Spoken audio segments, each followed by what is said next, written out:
I'm Augusta Statz, and we're here tonight in front of Muse Arts Warehouse for tonight's StorySlam. A group of SCAD writing students, after working with the raconteurs from the Unchained Tour, are prepared to perform their own pieces of nonfiction tonight. So good luck to everyone!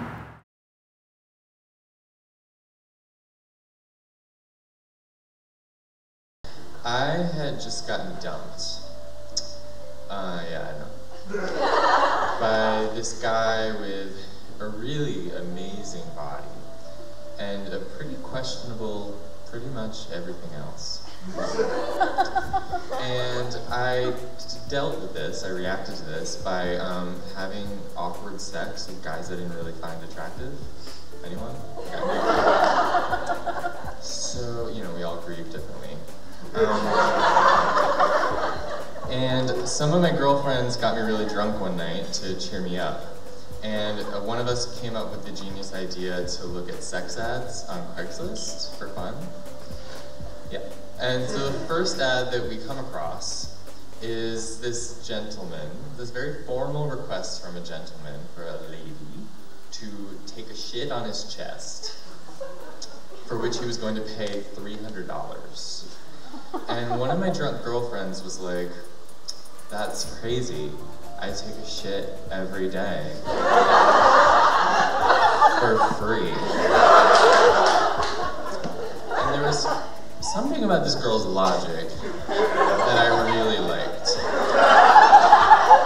Because here I was having awkward sex with ugly guys for free when I could be getting paid for it.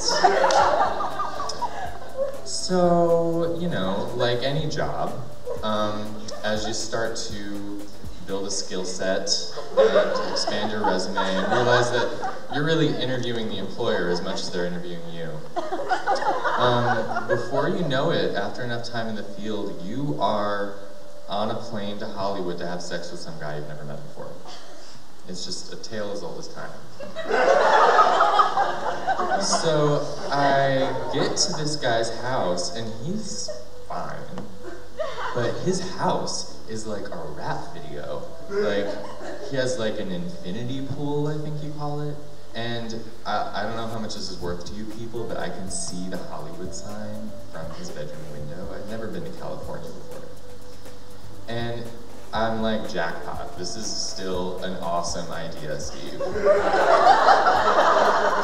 And it wasn't until I turned around and I saw my poor little suitcase sitting next to his bed, and I was like, oh, okay.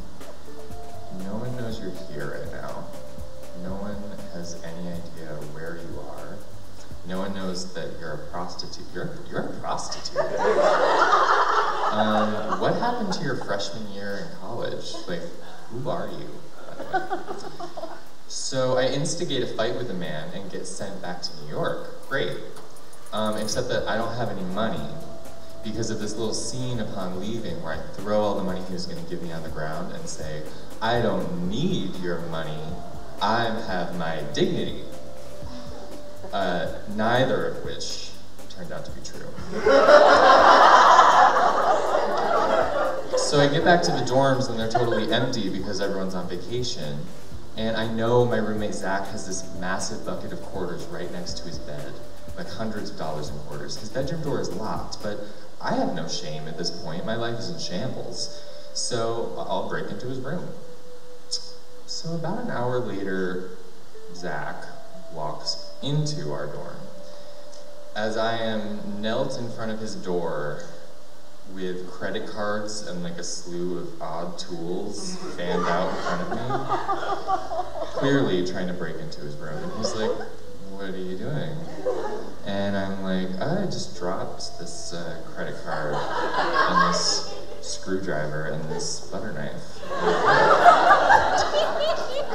And he just walks right by me, which is really worse than anything he could have possibly said in that moment. And he goes into his room, and as he's shutting the door, he's like, "You know, if you needed anything,